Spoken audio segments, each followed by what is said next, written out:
Happy Thursday, everybody, and welcome to another edition of Fire Up Florida. My name is Scott Morgan, around the Motor City Madmouth. Pleased to be joined by his co-host, Rod Peterson. Welcome to the big show, Rod.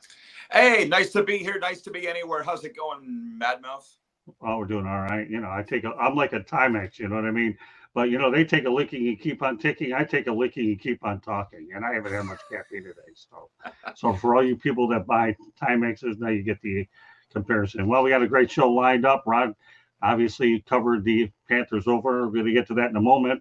We're going to talk about some history that was made in Seattle the other day. And that history being Jessica Campbell is the NHL's first female assistant coach in Seattle, in the Seattle Kraken season opener, alongside danbylsma, her boss. So Rod, my question to you is, will there be any more women that actually get behind the bench in the future? Well, I guess that may depend on what kind of job Jessica does with the Seattle Kraken. You know, the Panthers, we had it in the South Florida Tribune. The Panthers had a female coach through their summer development camp and training camp by the name of Christine Bumstead. So Jessica was the first one and only one on a bench. I'd like to say she hails from Rocanville, Saskatchewan, which is my home province. I don't know Jessica, but I'm not shocked that a Saskatchewan female would be the trailblazer in this. But I don't know. I'll be honest. How controversial you want to get tonight, Scott? You know me, I don't dodge controversy. You know better than that. I know. I'm just saying there's some male coaches that have blown up my phone saying it's unfair and that she didn't earn her spot on the bench in the National Hockey League. And I just listen, I raised 3 daughters. I just shut that discussion down. But it's just I was a little surprised. That's fair enough. I guess the one advantage, you know, she had working with her, though, Rod, is working alongside of danbylsma, so he knows what she could do. So I'll give her that much. But, you know, we'll see how it plays out. I'm going to go back to your original point. If she does well, obviously, with Bylsma, it does open up opportunities without a doubt. And then we'll see where it goes. We'll put, in broadcasting terms, Rod, we'll call it TBD, to be determined, unless there's something else you want to add to it. Well, no, just that I think you make a good point. Bylsma and her were together in the American Hockey League with the Kraken's minor league team in Coachella Valley in Palm Springs. So they do know each other. And I don't think it was a political move. But, I mean, there are people that say, what can a woman tell an NHL player? They haven't played in the NHL. Blah, blah, blah. Well, you know what? I interviewed Iron Mike Keenan this week. He never played in the NHL either. Like, that's not the be-all and the end-all. And there's all different kinds of coaches. There's video coaches, skill coaches, nutrition coaches. So, yeah, I'm hoping for the best for her and the Kraken, and I just applaud her, which clearly you do too. Very good. All right, well, we'll talk about opening night. You were there, dapper as you are. There's no way you're going to get me there in a shirt and tie. Although I have to tell you, though, on Monday night, I did wear a shirt and I wore a tie, but it wasn't as dapper as yours. But I had a thinking man's tie on to prove a couple of my guys wrong on 108 Stitches Baseball Talk that the Mets would end up beating the Brewers, and they ate crow. So, but I liked your outfit better. If you ever think you're going to get me to wear a tie, you got 2 chances. Either one, you get me a clip-on tie, or 2, you better pre-tie it if you want it to look good. Okay, because otherwise I just keep doing it. But back to opening night on Tuesday, the Panthers defeat the Boston Bruins 6-4, but they led 4-1 after the first period. So, Rod, as much of the celebratory noise as there was, you know, do you think that the Panthers had the mindset to move forward to defend that Stanley Cup? Because when you win the Stanley Cup, obviously everybody's having a good time with it this summer. They're taking it from Iceland all the way to Jamaica, all the way to wherever they want. And it's good to have that moment that you can enjoy for an entire summer. But now, instead of, you know, they're the ones being hunted, okay, instead of go hunt. What kind of a mentality do you have with this Panthers team that they're putting it behind it? It's time to do it again. Well, it's funny. By the way, I know better than to even ask you to put on a shirt and tie. I know at some point I will see you win it, but I wouldn't ask you to do that. I'm not dumb. 2, there was a lot of talk and conjecture going into Tuesday's game around the arena with my friends, Panther fans, and the media going, oh, how are they going to come out in game 1? Are they going to have a figurative hangover, the Stanley Cup hangover? We've all heard of it, right? The ring ceremony was Monday night. Are they going to be lethargic from that? None of that happened. So over the past couple of years, this is a team, Scott, that's had a lot of success. Won a President's Trophy, fired Andrew Brunette. brought in Paulmaurice. He had to institute an entirely new system. They go all the way to the Stanley Cup final and lose. And then they have that motivation all year to get back and win, which they did. So this is now a different motivation. It's really a largely different group. We talked about the 9 new players from last year's team. So listen, I think they would have been forgiven if they'd lost to the Boston Bruins the other night. But as you pointed out, they had a 4-1 lead in the first period, extended it to 5-1 in the second. They skated circles around the Boston Bruins the other night. And I'm sitting there watching in the press box shortly after getting, look at this, Scott, this Stanley Cup banner over my shoulder that was given to me by the Panthers, adorning my set. I'm going, they've picked up where they've left off. Yeah. This ain't even close. So where do we go from here? It's going to be tough for Paulmaurice. Heavy is the head that wears the crown, as they say. But I think they're up to it. Rod, you're giving my eyesight more credit than it really deserves, because you're asking me to look at that, and I'm here. But I'll tell you what, when I sit in that studio with you, I'll be able to do a much better job with my vision to see that, okay? Well, unless you pull it off and you put it on the camera, which you did, now I can see it, okay? Remember, I have not very good vision. I love these glasses, though, I have to tell you.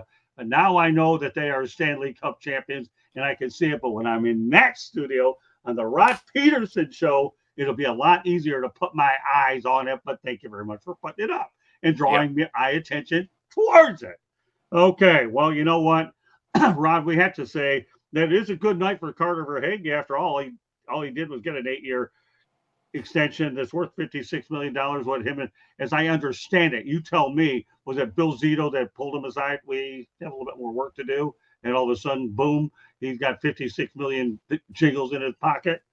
You know, it's interesting you say that. We were in the assembled media room after the game, interviewed the players, interviewed Paulmaurice, and we're ready to go home. It was getting to be a late night, and the PR staff of the Panthers said, just hang on, we have one more surprise for you guys. And I was like, oh, are you going to give us more gifts? And they're like, have your camera out, get ready. And billzito and Carterverhaeghe slipped into the room. And Bill said, we're announcing tonight an 8-year extension with Carterverhaeghe. And to be honest, just before I came over here, I was watching the Panthers-Senators game on television, and they had up on the screen all the long-term deals. Barkov, Tkachuk, Verhaeghe, Sam Reinhart, all locked up for 6, 7, 8 years. My point on this is, I don't know any of them real well, but from what I know of Carterverhaeghe being around here the last couple of years, he's a quality person. And that's why I think billzito wanted to lock him up. He's the kind of guy, obviously, that you win with. They did last year. His 34 goals were second most on the team. Scott, they don't want to let the good people get away. That's my takeaway on that signing. But you know what, Rod? All good general managers have that mentality. I dealt with one in Detroit named Kenholland, okay? And Kenholland was one of those things, albeit he traded a lot of the farm guys to try to win now. That's why they got their 25 years in a row. I still think that's something to be proud of, even if you're out of the playoffs a little while. But you're right. I mean, the Panthers are playing it smart. You have to lock up your core players. And, Rod, you have to lock them up for a while. The one thing about the NHL, though, albeit they're probably going to get between 8 and 10 million for that long, whereas you go to baseball and basketball, the numbers are way higher than that. But nevertheless, the NHL is on a different budget than these other sports, and I give them a boatload of credit for doing it. Yeah, well, I'm going to tell you something. This is my 4th season covering the Panthers, but I haven't been that close to them, personally, physically that close to them. And standing in that room, you could just feel the gratitude coming off Carterverhaeghe. You know what? Right. Maybe it ain't 25 million a year, Scott, but it's 7 million a year in Florida.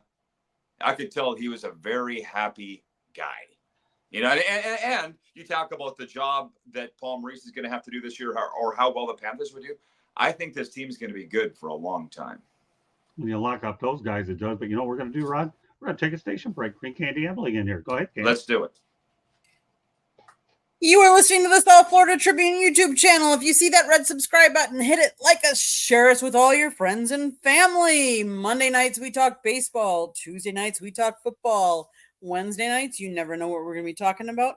Thursday nights, right here, we talk NHL. We talk hockey, specifically Florida hockey. And then we also talk on Fire Up at 9 o'clock. You never know what we're going to be talking about, so you definitely want to tune in later.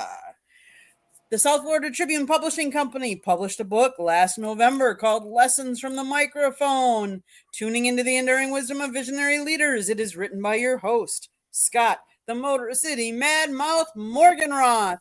It is available on Amazon, Barnes & Noble, Kindle, Google, and Apple Books. Get your copy today. It talks about the media and how media has changed over Scott's 40 plus years in the business. You also, if you listen to podcasts, you can get us wherever you get your podcasts. We do have a website, www.southfloridatribune.com, where there is a link to Scott's book. There is a link to our merchandise store where you can get hats, sweatshirts, t-shirts, you name it. But you can also read the writings of these two fine gentlemen. They both write for us. So go check it out. www.southfloridatribune.com. Back to the program. Thank you very much, Candy. And for those of you that haven't seen Fire Up before on Thursday night, Candy runs it like a country club. Let me tell you something, Rod. It is pretty good. We have Smoking Jeremy Ballrick on there and Ralph Williams, and I appear on Ralph's show pretty much every Saturday. I won't be on there this week, Saturday, because I have another commitment towards public speaking that I have to go, like a seminar of sorts. So I'll be going there. You know what my position on public speaking and what 25 lies ahead. Those are announcements that we'll obviously be making as time goes on. So, but that's a good show. And she has her crew, Rod, on Thursday nights, and we lead into that show. And this show is perfectly placed here, obviously, on Thursday. I love doing this show on Thursday night because it gets everybody ready for the weekend, right? Yeah, absolutely. It's a beautiful thing. So, it's interesting. But no, the Florida Panthers do an incredible job locking up their core players. Matttkachuk, I imagine they've got him signed for quite a while too, don't they? Signed him very shortly after he got here in the trade with the Calgary Flames. I think he's probably another 7 seasons under contract. So all these guys, get used to these names, man. This is what you want. They're not like the Marlins, which I know you follow a lot more closely than me, but just a rotating stable of names that nobody knows who they are. These Panthers are, if they're not household names already, which I kind of think they are, they're going to be even more so. Don't get me started with the Marlins. Seriously? Sorry. Really? Sorry. No, but you got into those 2 words out there. That's okay. No big deal. But you know what? Since you will do a Cast and Bowls podcast, we do have to go to Tampa. But obviously, what choice do we have when you consider the events that have transpired over the past week? So this is one of those times where I do have to get a little bit seriously, and I'm going to do exactly that. All right, can't have a show without acknowledging that the Tampa Bay Lightning had to cancel their home opener versus the Carolina Hurricanes, which was originally scheduled for Saturday night, but it was postponed due to Hurricane Milton. I have a feeling that number is going to get, not number, but that name will get retired. Their next scheduled home game is Tuesday against Vancouver Canucks. This hurricane actually shredded Tropicanafieldroof. Now, one of my best moments with you, Rod, on this show was when you didn't know that Tim Tebow had a team out in Lake Tahoe. Now, I don't know if I could go pull another fast one on you, but I'm going to try, and maybe you're smart enough to not do it. But the Lightning, like I told you, they also had to cancel their October 7th preseason game against Nashville so that they could bolt, pun intended, by the way, on that Tuesday to prepare for their Friday night opener. But did you know, that Tropicana Field was once named the Thunderdome, and they played there from 1993 to 1996. I only knew that because I'm a hockey guy, and I knew that was their original arena when they showed up. So sorry to be a spoiler. Actually, no, it wasn't. Okay. I've got you on this one, but at least you knew that. So 1 out of 2 now. The original arena that they had with Phil Esposito was actually the Expo Center on the State Fairgrounds, and then they moved to the Thunderdome. Wow. Did you know that? No. I got him. Congratulations. I expect to get in your column next week, brother.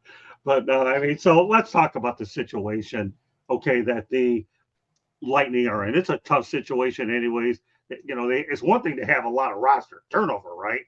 But it's another to have to deal with this ordeal of a hurricane. And this area has been affected a lot by it in the last few weeks. So the floor is yours. I was a little stunned when I started doing a little digging into what the Lightning were up to this week. It's been kind of a disastrous end of September, start of October for the Lightning. Yeah, they had a lot of question marks around them with the Steven Stamkos departure and all the rest. And on our Cats and Balls podcast it comes up every week. Lightning fans are still mad that Stamkos is gone. That aside, you saw the Lightning left town either Monday or Tuesday to go up to North Carolina, but they've been there all week, getting ready to open the season Friday night at the Hurricanes. And then earlier today, they announced the Saturday home opener was canceled. Julian Breezeball, the general manager, telling the media this week, this is not ideal. And I don't know how you feel about this. I mean, you could get Carolina in here, Scott, at some other date, but teams do not want to reschedule games. It's the last thing they want to do. And this is not to sound heartless, because I understand people lost lives with Hurricane Milton. I was just reading about that before we came on the air. But it's stressful for everybody. It's stressful for the players. It's stressful for their families, not knowing where you're going to be. At least the storm's made its way through and gone. But this is just not something anybody needed to deal with.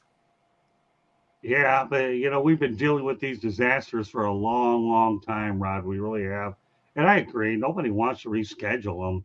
But at what point do you have to really feel like you have to do what you have to do for the individuals? I can remember when, now I'm getting out of sports. So if you don't know these answers, nobody's holding this stuff against you. When the Buffalo Bills had to move some of their games, I think, to Detroit because of blizzards and all that stuff, they had to do that a couple of times. But what are you going to do? You can't put the fans in danger or anybody. It's just one of those things that you just simply have to do what you have to do. And the problem we've had in the Tampa Bay area, though, Rod, is we've seen a couple major storms in the past 2 weeks. It's bad enough, okay, that they're digging out of Hurricane Helene, right? Right. Oh, yeah, Helene. And guess what? Milton comes along. And if that's not good enough, we rip the top of a stadium apart. And we already know that the Tampa Bay Rays are getting another one. But, boy, this will accelerate it a little bit, knowing that roof actually only holds up to 115 miles in winds. And I think, as I remember correctly, correct me if I'm wrong, okay, that I think the first responders were supposed to be there, but they ended up moving them to, I believe, Ocala, because they kept good track of the weather is what they were doing. And I think they made the right decision. So, with all due respect, the Lightning are going to be in for a bit of a transitional year, knowing that Steve Stamkos is gone. And many people thought they should have kept him. What are your thoughts right now about what you can expect to see with the Lightning, especially early on with John Cooper? Because, again, Rod, you do that Cats and Bolt podcast. I imagine some of your time is obviously based on talking about those guys. And I write about it in the South Florida Tribune. As you know, right. Weekly, we try to cover the Lightning as much as possible. And they've made the playoffs every year, Scott, since 2017. The difference is they had Steven Stamkos in their lineup every year since 2017 until now. So they were here last week. They played the Panthers in a back-to-back home-and-home set. I watched them here at American Bank Arena. They worked their tails off. Okay. That's what the Tampa Bay Lightning are known for. Right. And it was the names of Ryan McDonough and Victor Hedman and some of the newcomers like Jake Gensel. They worked very hard. Andrei Vasilevsky was not in goal here, but he played the game in Tampa and only allowed 2 goals. So this is the question. I've been on all these preview shows around North America the last couple of weeks. Everybody in that division has Toronto, Boston, Florida. 1, 2, 3. Throw them in the air, where they land, where they finish. Tampa is no longer a lock to be in that upper echelon. Really? And I've got them picked to miss the playoffs this year. It's not going over well with Lightning fans. I'm a Stamkos fan, and I think this is the start of the slide for them by letting him go. From what I understand, people have been sending me messages that there's something there between Stamkos and management of the Lightning, and I'm like, I don't want to know. I don't want to get into it. I'm just going by what I see. It was an ugly departure, and the teams don't usually fare better after those. We could go through that, but we're not going to. It's your show. But you know what I mean. When there's a franchise vet, a franchise icon shown the door, the team doesn't usually stay the same or get better. I feel they usually go down.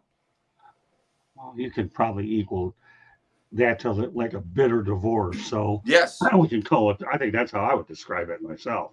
Now, let's go back to Tuesday night. Okay. What were some of the biggest takeaways that you had, Rod, about what you saw with the Florida Panthers in Act 1? You said that they're playing the Ottawa Senators, right? Tonight. Is that correct? Yeah. Okay. So give me some of your major takeaways from that game. Well, like I said, they picked up where they left off from when they won the Stanley Cup. That was the last time the fans saw them, was Game 7 of the Stanley Cup final. It was historic. They called it, Scott, one of the greatest nights in Panthers history here Tuesday night to see the banner get raised at American Bank Arena. It'll stand there till the end of time for however long they're in that arena. Right. I think it'll be a long time. So it was nice to be in the building for that. On the flip side, I don't know how much you're following this because you got your mind on a lot of different things. But the Boston Bruins did not start their number one goaltender Tuesday night. There was this big training camp holdout and brouhaha with their number one guy, Jeremy Swayman. And right. it got ugly. You know, when these things go to arbitration and nasty things are said by the team towards the player. Similar thing happened here with Swayman. And he went to the media, said he was upset by the things that were said to him. On Sunday, they got the deal done. 8 years, $66 million. And then he doesn't play here Tuesday night in the season opener. And the Bruins, to this point, have never announced why they didn't play him. So his backup, Eunice Korpisalo, went in net and just got lit up like a Christmas tree by the Panthers. And tonight, Swayman's playing. Boston's home to Montreal. So you're asking what my takeaways were? I kind of gave you a lot of the Panthers ones. On the Boston side, how do you not play your number one goalie when you just give him an 8-year, $66 million contract in the season opener? Nobody's explained that to me. And I've been listening to NHL radio. A lot of the pundits are the same as me. How do you not do that? But that was one of my big takeaways. Well, that's fine. And actually, you know what, Rod? I did a little bit of homework before we came on here, and I knew that they had Korpisalo in behind the pipes on Tuesday night. And I suspect that they probably didn't do it because, number one, they let the guy regroup a little bit here and then get him ready. Remember, the one thing about the National Hockey League, again, this is nothing more than just an opinion, and take it for what it is, just an opinion, albeit I've been around the league a long time too, growing up with the likes of Gordie Howe, being an original six market like you've been in Canada. You go through an ugly contract situation, and you really do.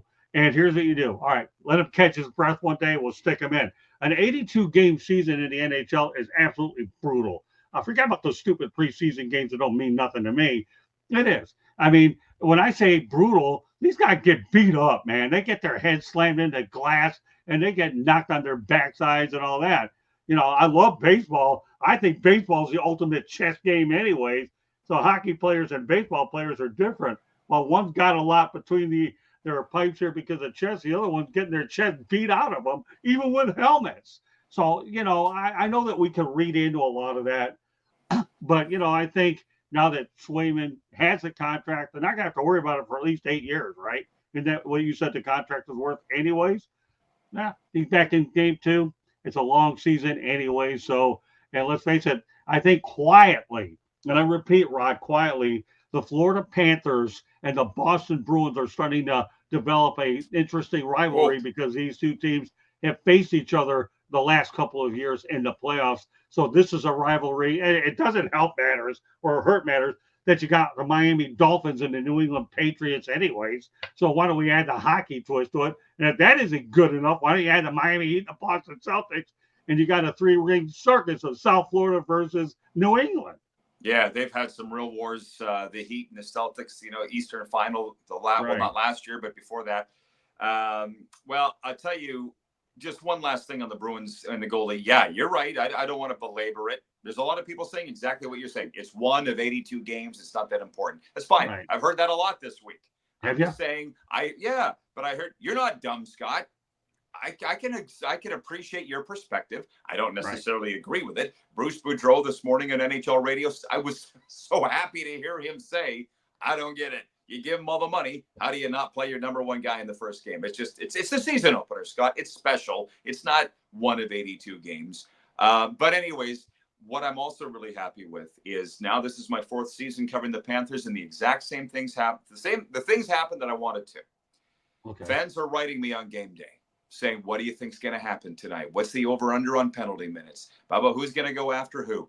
And I enjoy that. Maybe down the line, 10, 15, 20 years from now, I'm going to be telling fans, leave me alone. But for right now, because that's what happened with my last job, I got tired of going back and forth with fans. It was too much. But right now, I was hoping to have that imprint in the marketplace, and that's happened. I enjoy chatting with Panthers fans. And so the point was they were somewhere asking me, how rough is it going to get? I'm like, not that rough. Right. Now, there was scrums after almost every whistle. There was a lot of penalties. And to be honest, I was talking about that with Serena, my beautiful wife and co-host. Mm-hmm. She said not only are the Bruins the number one rival of the Panthers, they might be the really only one. They don't have a burning rivalry with the Tampa Bay Lightning. For whatever reason, they don't. Well, I mean, I've seen the Lightning and the Panthers play, and it doesn't take long for a scrap to get started, but you're right. I remember even during COVID-19, when the divisions were reduced to what they were, these teams were playing each other 8 times a year. But, and the ugliness is what the ugliness, and that's the best thing about hockey. But, yeah, Serena's on point with Boston because, let me tell you, Rod, rivalries, I think, are really created in the playoffs, more so, and then they carry into the regular season. I'll give you a couple of other examples. Got another 5 minutes or so left in the broadcast, but I remember when the Detroit Pistons and Boston Celtics got ugly in the playoffs. Tell me a bigger rivalry there. And I'm not going to go into the Boston Celtics and LA Lakers because they only play each other twice a year. Then in the finals, only if you have Magic and Bird. But when you have ugliness within the conference, that's what and then you face each other in the playoffs and it gets crazy. That's what you have there. So, but that's good. That's what makes sports healthy. Rivalries are rivalries, and that's what makes the sports game healthy. Covered a lot of ground tonight, Rod. Glad that you go to Panthers games. I'm looking forward to ultimately getting there. And you are right. I do have a lot of things going on right now as I try to go ahead and build this network with a lot of moving parts. But one of the biggest additions that I have right now is a man sitting across the camera with me, and that's you, by the way. So I have a lot, as Uncle Sam would always say in the Army, I want you, but we got to do all the crazy stuff to get there. And I know you're a Canadian, so you know who Uncle Sam is. Well, we all do when it comes to April 15th, Income Tax Day. I don't know. Where am I going? I don't know. Have a good time. You're doing a great job. You've got me ensconced, mesmerized, just watching you talk. Yeah, appreciate it. So we're doing the show tonight. The Panthers are on a road trip, and they will be back next Thursday night against the Vancouver Canucks. So maybe I'll be hosting my half of this fine program, Fire Up Florida, from American Bank Arena next Thursday night. I'm not sure. You do whatever you want, Rod. All we got to do is just make arrangements ahead of time. Yeah, let the Panthers people know I've forgotten about them. I'm going ballistically crazy, but I haven't forgotten them. And let them also know when you're out there that there's a chance we could be doing some shows with Candy doing a lot of the work, here over at our studio. We'll do that. We'll plant those seeds. But yeah, if you're there next week, that'll make it even more interesting. But meanwhile, folks, this is Fire Up Florida. My name is Scott Morgan, Motor City Manmouth. Please be joined by my co-host, Rod Peterson. We do this every Thursday night around 7:30. So if you haven't had a chance to come in the chat room, watch it. You can always find it on our YouTube channel. Go ahead and feel free to subscribe, folks, because all it's going to do is get you programming for all the different shows that we have. With that said, I'm going to let Candy go ahead and give us one more station break. You can let everybody know how to get a hold of yourself. And you know what? I'm looking forward to, if I feel a little bit better, to get out your neck of the woods next week, God willing. And you know what? We're going to do this again next Thursday. I'm having a lot of fun doing this, Rod, and I couldn't have a better co-host than you to do it. Okay. Go ahead, Katie. You were listening to the South Florida Tribune YouTube channel. If you see that red subscribe button, hit it, like us, share us. We published a book last November called Lessons from the Microphone, Tuning into the Enduring Wisdom of Visionary Leaders. Talks about Scott's 40 plus years in the media business and how it has changed. A very interesting read. Lots of stories. Go get your copy today. Apple, Google, Barnes & Noble, Amazon, Kindle. There's a link on our website, www.southfloridatribune.com. On our website, there is also a link to our merchandising page. And there is stories that these two fine gentlemen have written. So go check it out. Go check out. I've got some pictures up there as well. There's a plethora of all kinds of great information. Go check out our website, www.southfloridatribune.com. If you like to listen to podcasts, you can find us wherever you get your podcast. Monday nights, we talk baseball. Tuesday nights, we talk football. Wednesdays and Thursday nights, you never know what we're going to be talking about. Except on this show, we always talk hockey. Also, Scott does a show on nofilter.net on Wednesday nights. Go check that out as well. Scott, if anybody wants to advertise or sponsor any one of these shows, call Scott, 954-304-4941. And if you missed any of what I just said, it's been scrolling around the bottom Or you can just hit the rewind button and listen to it all over again. Thanks, everyone. And like I said, Fire Up follows the show tonight around 9 Eastern Time. Motor City Mad Mouse show is on Wednesdays. That leads into the Sports Exchange. But meanwhile, Rod, like I said, you do an unbelievable job. I enjoy reading your articles. They're really fantastic. And I'm impressed with the fans that you have on social media. And that's why, as we continue to build our brand here over on the South Florida Tribune Broadcasting Network, mark my word, there's a lot of good things when you have a guy that knows what you're pretty much capable of doing or learning. There's a quick learner like you are anyways. But at any rate, I want to shoot what I want you right now, Rod. Let everybody know how they get a hold of you, what they're going to watch. You got the Rod Peterson show, got Cats and Bolts. I said it, but you're going to give more details. Just simply, you can find it all. Go the name on the screen there, Rod Peterson. Give us a follow on Twitter, Instagram at Rod Peterson. You can find it all. We're live daily, noon to 2 on the Game Plus television network. It also airs on WQEE Radio in Atlanta. And our weekly Panthers and Lightning podcast is Cats and Bolts. You can find it Apple Podcast, Spotify. Thank you, Scott. Always fun chatting hockey and sports with you two. Oh, come on, Rod. It's a no-brainer, man. It's always a blast talking to you. Remember, people, I was born in Original 6 down in Detroit. Hockey was what I was born and raised with. And now that I'm down here with a Canadian like you and a guy that lived across the Canadian border, Detroit/Windsor, you get the drift. It's only a tunnel or a bridge away. It's always a no-brainer, but you get to do this every Thursday night. And also, at some point when baseball lets up, we'll probably be doing a hockey show once or twice a month. I'm going to try to get Rod involved once in a while so we can help him build his brand on not one but two shows. But this is the show you see us on Thursday night. Meanwhile, on behalf of Rod Peterson, my name is Scott Morgan of the Motor City Madmouth. Thank you for joining us on this edition of Fire Up Florida. Fire Up this night with Candy Epling, Jeremy Paulrick, and Ralph Williams. Good night, everybody. We will see you next Thursday. Good night, everybody.